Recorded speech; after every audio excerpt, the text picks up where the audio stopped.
Yeah, I love Sonic games! The ultimate life form. Chaos control. Space calling prayer. Supersonic. Tears. Untamed power of chaos emerald. Professor Gerald, the truth about 50 years ago. Sonic Adventure 2. A lot of the time, franchises need to evolve. Staying stagnant is a quick way for people to lose interest in you, and you may go from being a big icon to a thing of the past. Just look at what happened with Mega Man all those years back. Hell, you can even make the same argument for F-Zero. In the gaming industry, now, it simply isn't enough being the same old. You need to reinvent yourself for people to care. And that is what happened during the 1990s. The rise of the Z. The entire gaming ecosystem learned that there was a whole axis apart from the X and Y. How long do you think it'll take them to realize that grass exists? We both know the answer to that one. Please don't answer it. Huge gaming icons were making the jump to the new world. Some stay behind and allow other series to shine in the meanwhile, only for older series to come back with a bang sometime later in the 6th generation.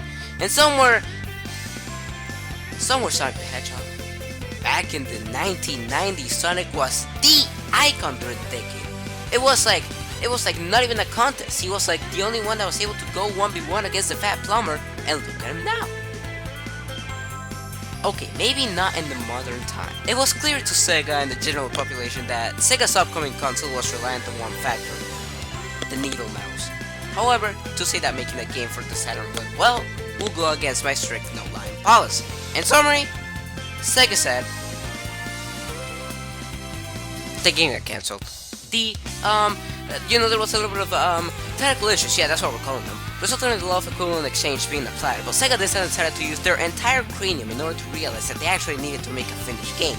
Now, the only sacrifice in here was the utility of the Sega Saturn. Yeah, I don't think we're gonna be using that at any point.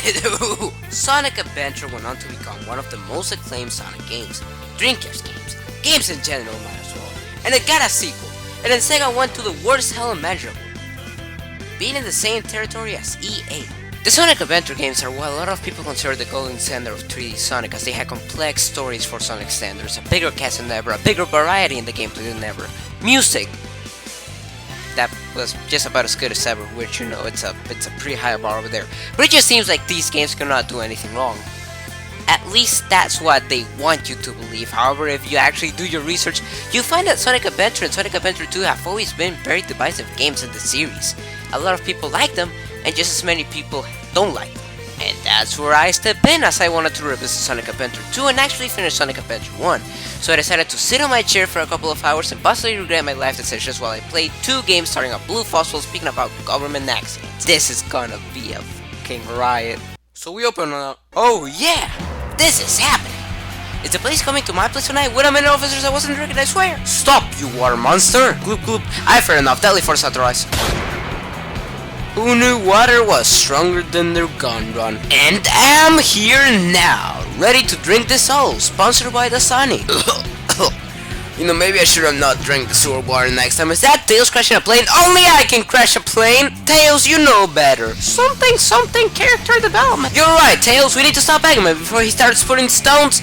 Oh, piss ass. It's time for a bit of adventure, Knuckles. And now you will fight Chaos for 3 separate times. We gotta go after him, Tails, load up the plane. Alright, let's just look at the ship he has up front. Whoops. My skull should be a none. Okay, I actually deserve the death penalty for that one. And I'm here now. Interested in adopting a pet? What the fuck? No. Rare behavior activated. Act like I never touched a woman before. I want to go to the park. Okay, but what about the robot? Okay, we're in the park now. Tails, there you are. Here I am. Let's look at the ship from the front. But this time, a load of heat. And we're in the bottom of the deck. How do we get here? And now I'm fighting a robot. It's pointless, Sonic. I am the ultimate robot. I actually know how to talk to a woman. And I shoved another stone up his ass. Eggman, Sonic. Eggman, Sonic. Eggman. Glue glue, motherfucker. And that was the story. More or less. The story was one of the biggest components in this duology, as they try to place the Sonic cast in a more grounded, kind of deeper plot with more things going on. I don't think the plot really hit me as hard as they wanted it to, but I will explain why. And you see, in theory, the story is very decent. However, what ruined it for me was the execution, not necessarily because the story itself was bad, but because the way that it was presented to me was extremely a little bit shit. The cutscenes, man, the game in general just does not look all too good. Multiple times, animations will play aloof for some characters, objects will be flipping, shots will be caught very sudden and awkward moments. There will be long periods of silence between the characters and periods where the audio cannot even finish before going to the next shot. And a lot of the times, the mouth makes me shake my fist to the clouds. Curse you, Perry the Platypus. That's what I tell to myself every night after watching a cutscene in Sonic Adventure 1. It's absolutely hideous. You know, alone the issues will be fine. However, they all combine. It's like diffusion. They multiply their effect when they get together, and they ruin a lot of the cutscenes for me. At the plastic graphics that the game has, and this looks worse than a PS1 game, and I have evidence to back it up. Look at Crash Bandicoot and Spyro 3. There are 6 campaigns plus the final one, and in every one of them you will be playing as one of the different spawns of the underworld. Holy shit. Seriously, what the hell is this? Anyways, every character plays differently and will have to navigate through levels in a different way. Sonic and Tails both have to reach the end of their levels, however, Tails has to beat Sonic in the race, as Sonic just has to play the level normally. Amy also has to get to the end, but in the meantime she'll have to fight off the green sex offender, the green robot dude, and solve puzzles in the meanwhile. E102 Gamma will also have to get to the end. However, what does he do? He has an expiration timer. Why does he have that? Does Eggman not want to succeed? I mean, realistically, you would think that making a robot that doesn't need a station outlet to recharge like a goddamn Tesla every 5 minutes would be a good idea. But no! I guess we're making a shitty robot today. Knuckles is technically Lucifer now to launch as he is treasure hunting. Knuckles is now treasure hunting for the pieces of the Master Emerald with an offer of get one and receive another two with you. That's right, for a low price of insanely good luck, every one of you can get a shiny piece of the Master Emerald shipped in 3. Not 4, not 1, but 3. And you can get them now at the low price of your 2 tomes. Buy them now. Well, it may seem like SEGA completely dropped the ball with a giant number of characters. I'll argue that it was actually quite the opposite. It was a really smart thing to do. I mean, the best campaign of that was Sonic, as he had the biggest number of levels and the best levels as well. And some extremely solid controls. While we're at it, Sonic controls like a dream in the 3D environment. However, on a rainy night, if I had to complain about anything, it would probably be the camera, because jeez, Moscow is a camera pain in the ass a lot of the times. Not enough to actually hinder the entire game as a whole, but enough to where it's an actual annoyance. Tails and Knuckles are also really fun. Tails unfortunately does not have that many levels to call his own. However, he does have some exclusive shortcuts on the levels he does have, so he can still break some of the stages by flying around them with class, with elegance, with impossible helicopter physics, and with the biggest power of all, game bullshit. At first I thought Knuckles' levels were going to be very time-consuming nightmares, but a lot of the time the levels were over before I actually ever saying their welcome, and you know what, it was super refreshing and really fun. Same can be said for Amy. Her solid moveset made running around in her slower, more methodical levels more fun than I initially thought. Gamma I thought was okay. I found his gameplay style to be a bit too easy to brute force your way through. However, I did have a good time playing through it as well, and overall, all the campaigns were pretty good.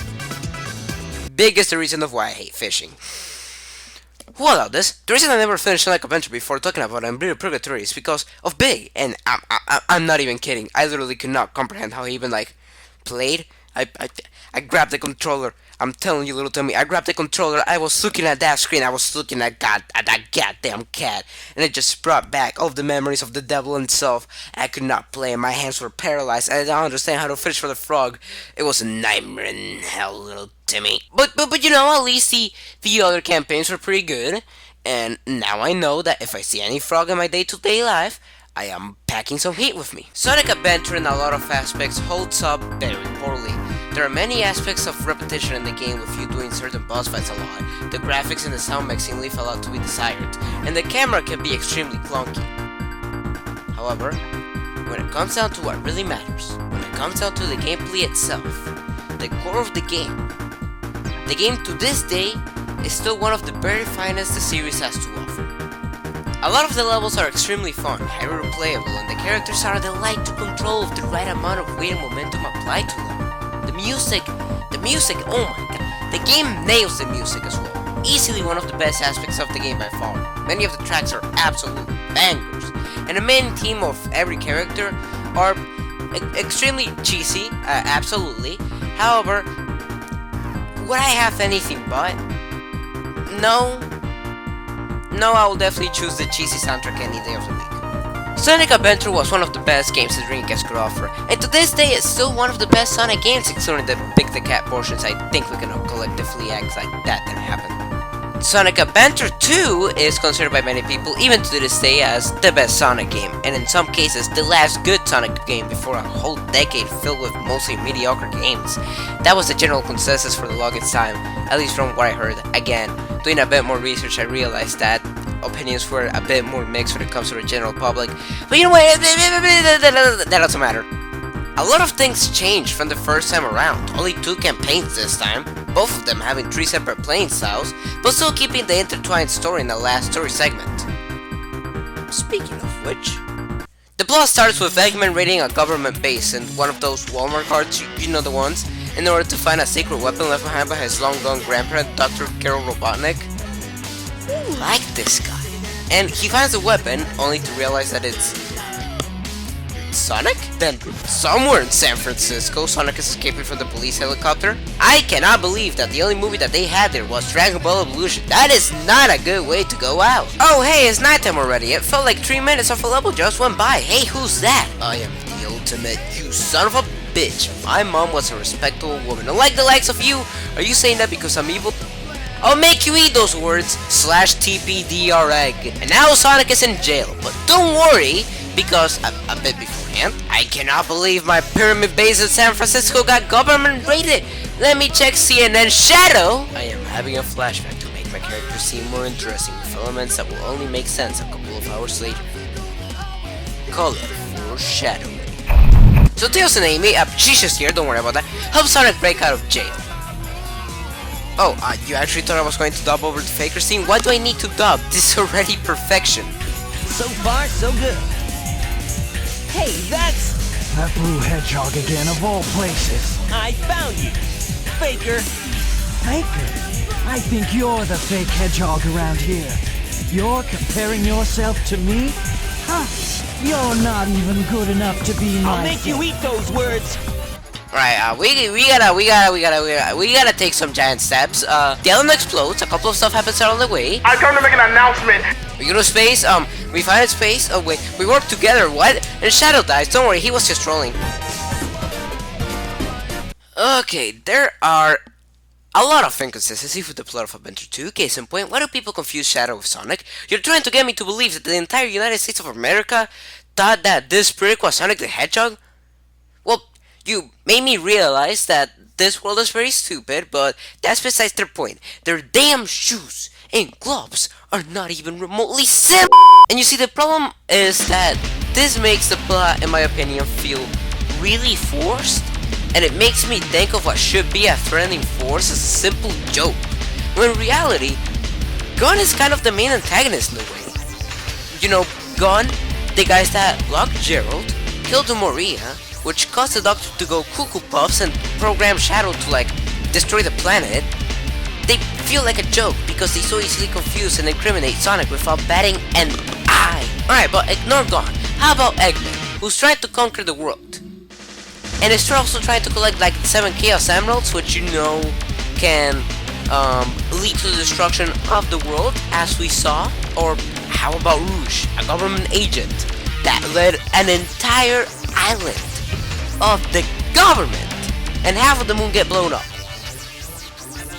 I mean, I don't know, man. At some point, you gotta blow your cover. Sonic Adventure 2 is a bit too 5G for me, and I don't know if that's a good thing or a bad thing. There is a rocket on a pyramid base that's a teleport station. Unbelievable. It seems like the story had a beginning and an end in mind, or they didn't know what to do for the middle parts and just started making stuff as they went along with it. Don't worry, guys. Little Timmy's not going to question whether there's a pyramid station in San Francisco. They're definitely not going to wonder why there's a rocket in a pyramid station in San Francisco that has been proven to have a teleport station that leads them to a space colony in outer space. Don't worry, little Timmy, those plot details don't matter. Look at that, Sonic's blue and dumb and cool. It's gonna be fine. I don't know. I just find that lack of, like, you know, coherency a bit disappointing, because as everyone knows, I deeply care about my children's game stories. The gameplay was highly divisive as well. At least for me, some aspects of it I really liked, while some of them I could not stand on the absolute. But let's just start with the basics. As previously stated, the game is divided into 3 gameplay styles: Speed, Mech, and my worst nightmare. Sonic and Shadow are going to be the resident speedy characters for the adventure, running through somewhat more linear stages than before, which I've seen some people praise and some people hate about the levels in this game. To put it into perspective, the past games, the 2D games especially, had a lot of exploration. The levels were huge, especially for 2D titles, and it was way more than the occasional hidden place where the next upgrade is. Some people may not like this style as much as before, and I get it. However, I don't really feel like that's a problem, as these stages still have a lot of good elements to them that make them enjoyable to play. Speed stages are highly dynamic and cinematic, with you pulling a lot of acrobatic stunts and pulling some of the newly added grinds as well, making this new set of stages pretty fun all around. The individual level design are just plain fun. The linear level design is not going to be everyone's cup of tea compared to a more slightly explorative take in Adventure 1. However, it's still great overall. The stages are constantly having you on the move while avoiding hazards and defeating enemies, but instead of them hindering you and slowing you down, if you pull things off the right way, then it's going to help your momentum even more. And I will at least consider this some of the best Sonic gameplay styles out there. However, it definitely isn't perfect. It has a lot of flaws that hold it back from being the Sonic gameplay style. The main problem with Sonic Adventure 2 speed stages is the fact that the stages are extremely linear to a fault in some cases. A lot of the time I felt like it was better for me to just press forward instead of me actually trying to play the game. I definitely felt this more with Pyramid Base, and I don't know if it was just me tripping balls, but I swear I went faster just by pressing forward than trying to move around at a speedy pace, and it felt odd. The game definitely has a sense of, I wouldn't want to say automation, but there's definitely a lot of linearity. Is that how you say it? Oh well. This isn't really helped by the fact that the spectacle platformer is not really that spectacular. I mean, you already know what I'm going to say about the graphics. The graphics are not that good overall, guys. Come on.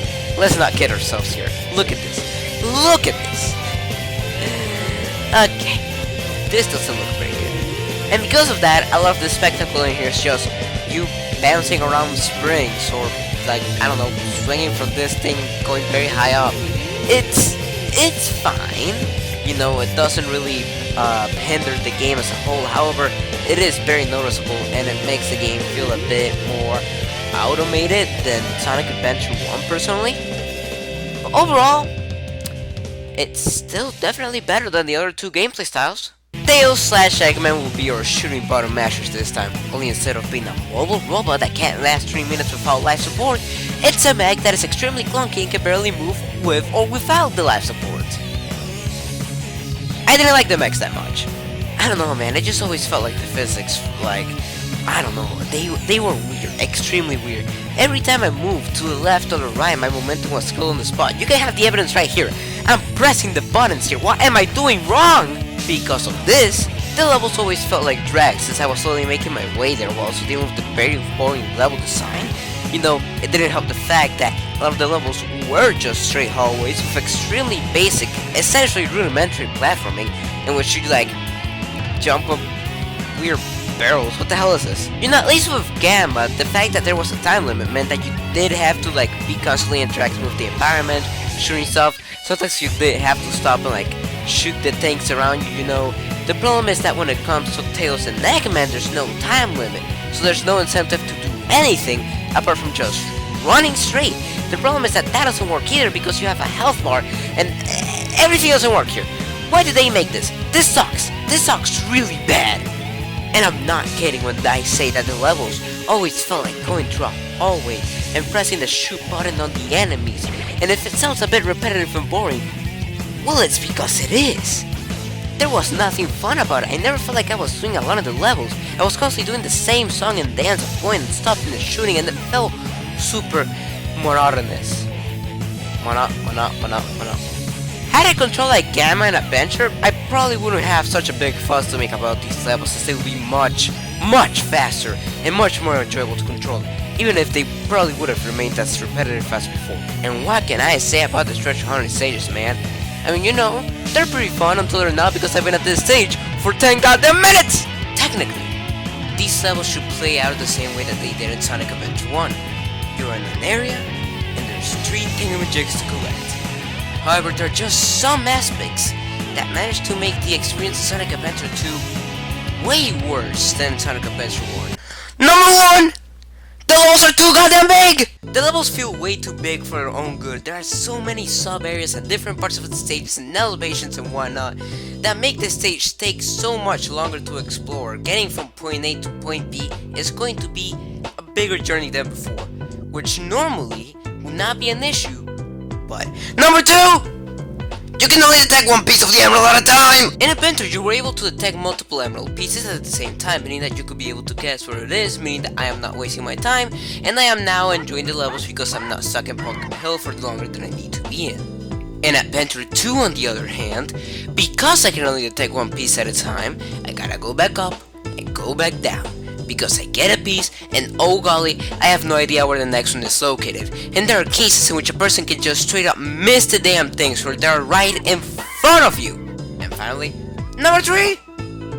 The pieces of the emerald are randomized, meaning that once you think you got those rascals pinned down, they tell you to go jump off a cliff. Unbelievable. There are a lot of things that I don't like about Sonic Adventure 2.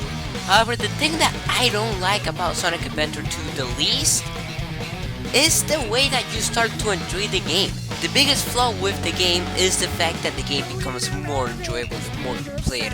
A lot of the levels for all of the characters become more entertaining after beating the game for the first time and getting all of the upgrades.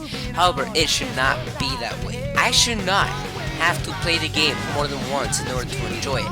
I should be able to be playing it for the first time and having a blast, and then if I want to, I can play it the second time and then I'll enjoy it just as much, and then the third time and I'll enjoy it even more.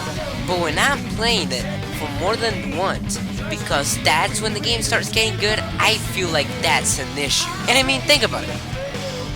If I didn't like the game once, why would I come back to the game a second time? In conclusion, the Sonic Adventure Duology is like Apollo with the great gift of prophecy.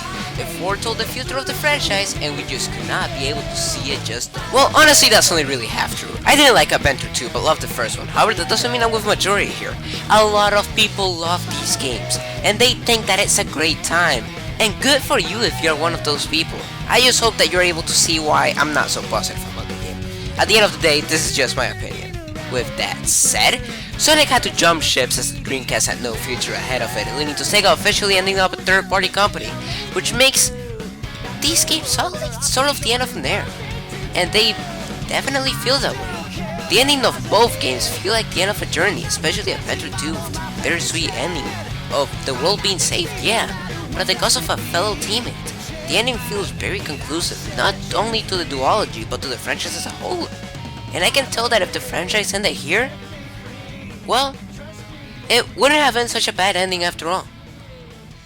I mean, it wasn't the end, but hey, some people are so delusional about that part.